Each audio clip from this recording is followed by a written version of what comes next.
I don't know if you hear the shenanigans going on in the background.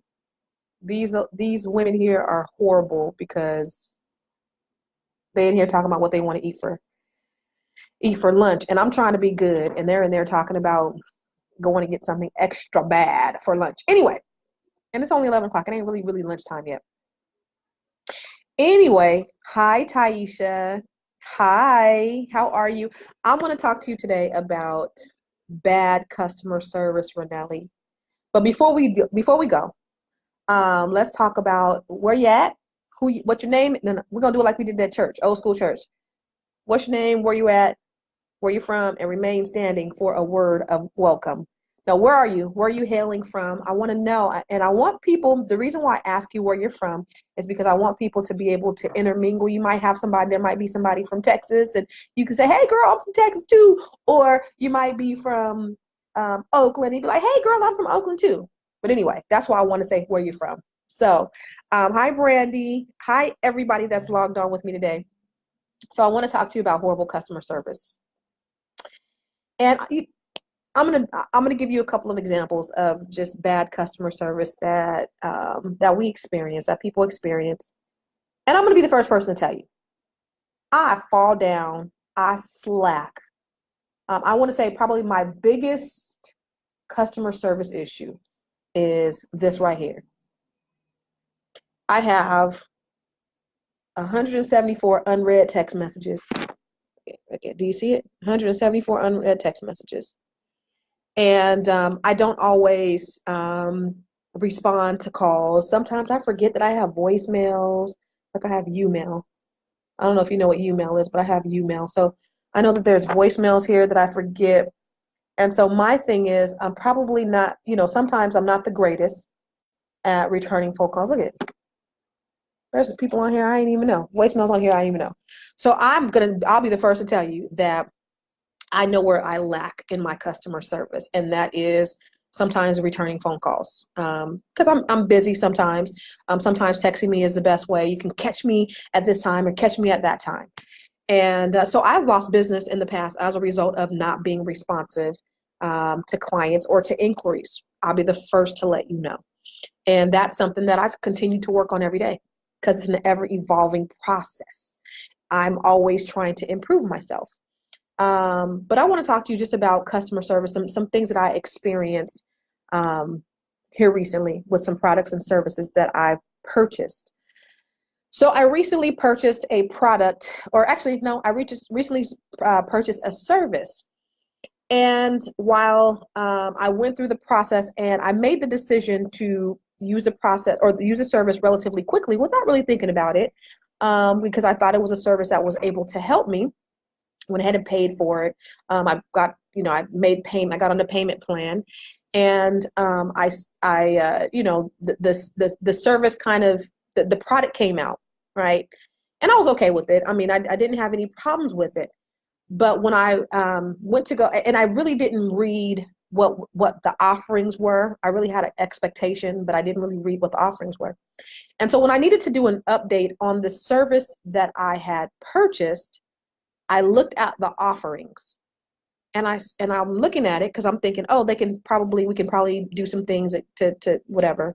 And when I looked at the offerings, I said, wow, 90% of the things that I was promised were not executed on. So I inbox or I email the person that I did the business with, and I said, hey, just wanted to let you know, and I'm very non-confrontational in how I speak to people, because I know that, when you're asking somebody something, I put it off on me. I said, correct me if I'm wrong, but I thought I was supposed to be getting this, and here's actually what I got. And they said, okay, Constance, let's talk about it over the phone. So when we get on the phone, they were very defensive off top. Well, you did this, and you seem like you was satisfied here, and you did. And I was totally taken aback by it. Because I was like, wait a minute, I'm coming to them with concerns. Here's my concern. It wasn't meant to be negative or contentious. I'm saying, here's the service that you promised me, but I only got 10 to 20% of what I thought I paid for. And I wanted to know what can we do about it? How can we fix it? And they were very defensive. And then at the end of the conversation, tried to, and then we're like, well, you got this. And it was just, it didn't make me feel really good.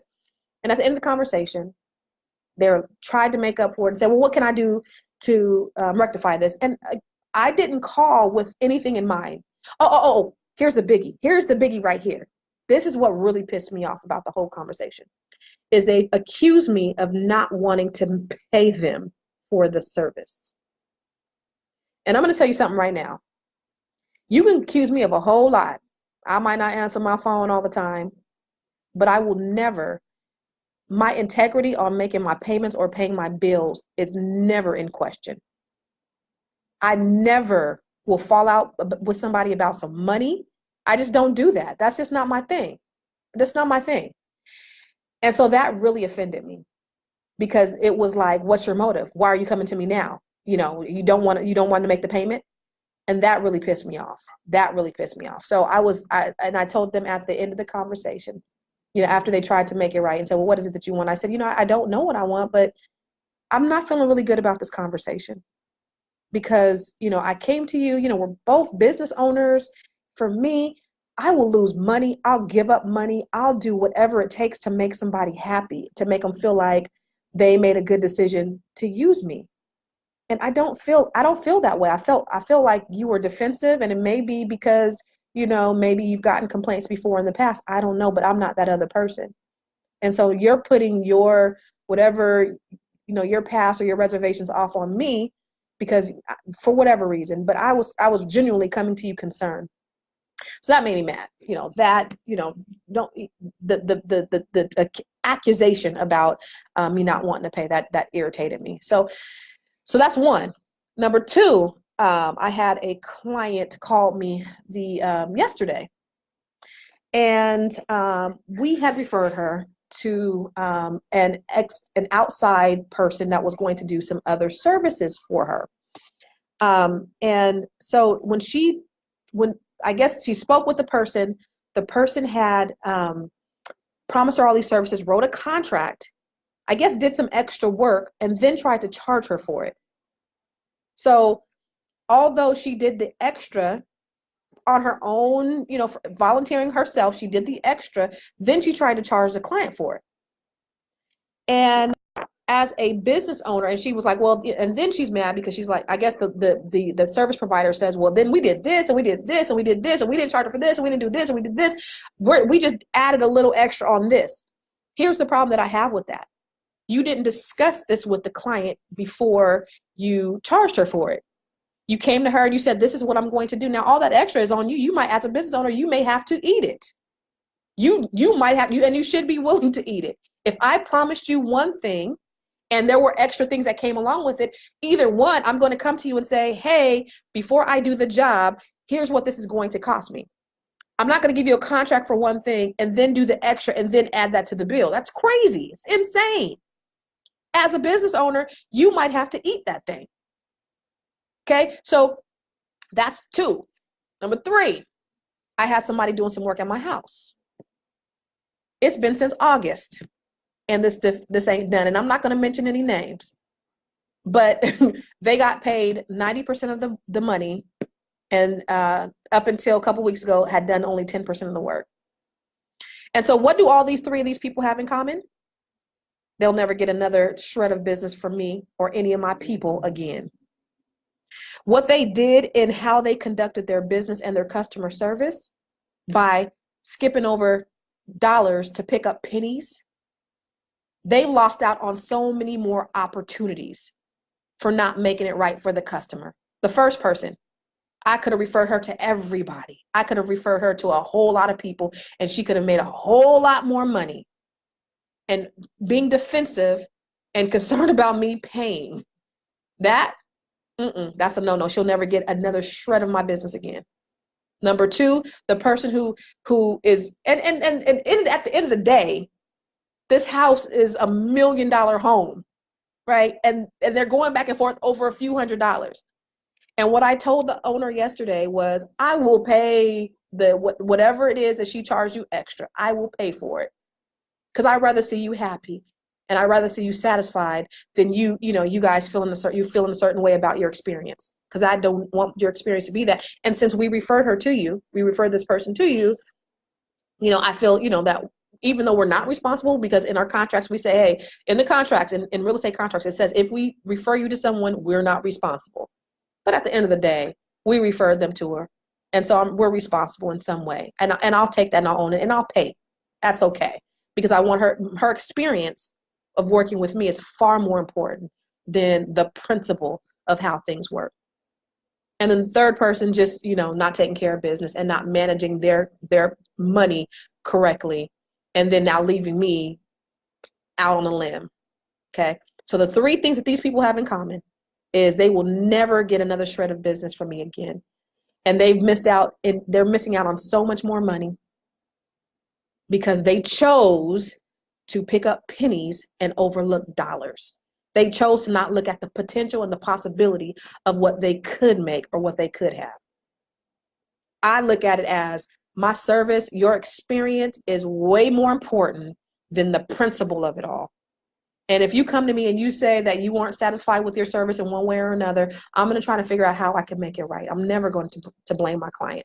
I'm never going to blame my customer. Your experience is of the utmost importance, not only to me, but to my team. So that's important.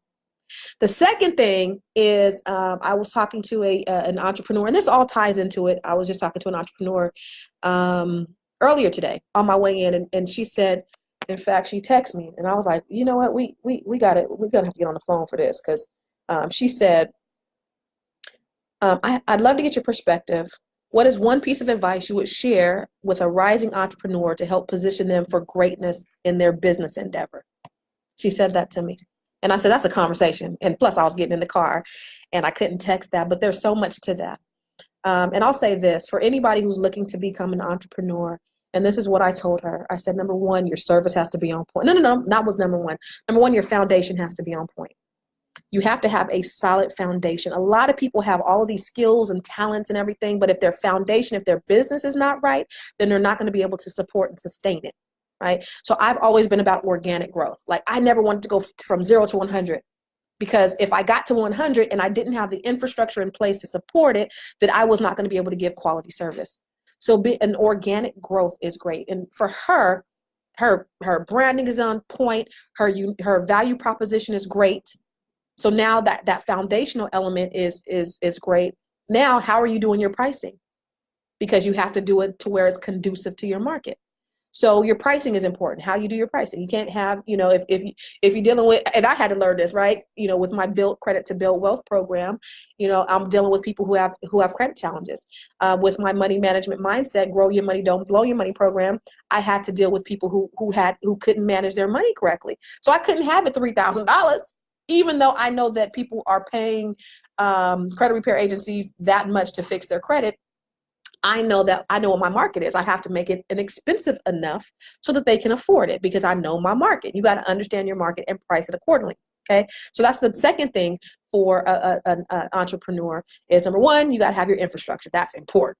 Like you could fry a mean chicken, but if you don't have the business acumen to support that, then what's going to happen to your business? You're going to go out of business relatively quickly. So the infrastructure is important. The pricing is important. And the service. Can I get an amen? And then I'm going to say it again for the people in the back. The service is important. So you may have a unique value proposition, but if your service is shitty, Daddy, I hope you ain't watching. If your service is not on point, then it's all going to go to hell anyway. Because there's only so long that you can be in business and with having horrible service. There's only so long that you can be in business where you have horrible service. That's why I do not try to get rich off of each deal. That's why, when we're doing loans, for example, at Catalyst, our interest rates are the best and our compensation, I don't want to say we suffer our compensation for it, but I'd rather give you more business. I'd rather get more business than try to get rich off of one deal. Understand? That's way more important for us than, being right. Being right is not important. The way somebody's experience is far more important than your principle. So business owners, potential business owners, please keep that in mind. Please, your customer service is everything. And if somebody has an issue with your service, don't get defensive. See what you can do to make their experience a little bit better. All right. That's it. That's all I got. Take care and God bless.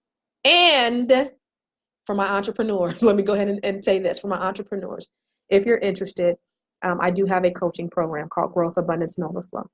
And it's an awesome program where we're helping entrepreneurs get their start, get their foundation, because we're working on the foundational stuff first. Because again, if the foundation ain't right, then the business ain't going to be right. So if you're interested in our program, go to growthandabundance.com and check it out. It's for women, so sorry men, but this is for women.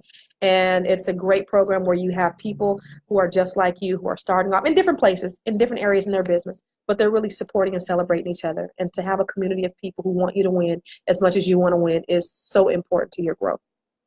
All right, that's it. Take care and God bless. Peace.